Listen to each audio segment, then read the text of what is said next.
E dopo ti dice che sono nervoso. A te credo, con certa gente che mi monta su che fa combatta. E certe strade poi. È che qua, dissuasore. Caro mio, bisogna fare l'abitudine. A vorrei sapere come che fa qui con le ambulanze, qui par. E sarà porrete il frio che fate chi salti su e su.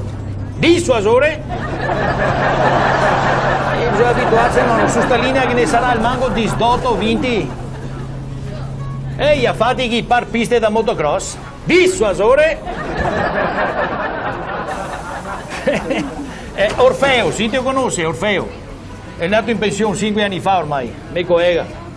Che è capitata bea. Raccontiamo tutti come la storia di Orfeo e il gatto. E gli aveva fatto i primi dissuasori.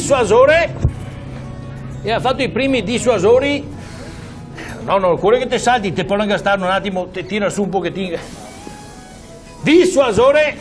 Niente, ormai te l'ha proprio sul sangue. Sta rilassato. E cosa ti dicevo, Orfeo? È che aveva... ancora gli aveva fatto i primi, ancora una quindicina di anni fa, quegli alti, no? Che ti salti così da.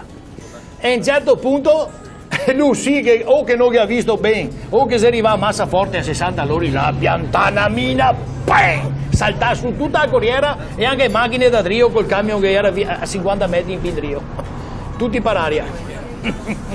E là abbiamo scoperto che Orfeo e portava dentiera, e aveva l'apparecchio acustico, e aveva il parrucchino e anche l'occhio di Viero. Ecco, l'occhio di Viero abbiamo fatto una gran fatica a trovarlo, non si lo trovava più. C'è un salto di Viero, la piantana cannonata sul palchetto della corriera. A signora che era sentata qua davanti, aveva una gabbietta col gatto.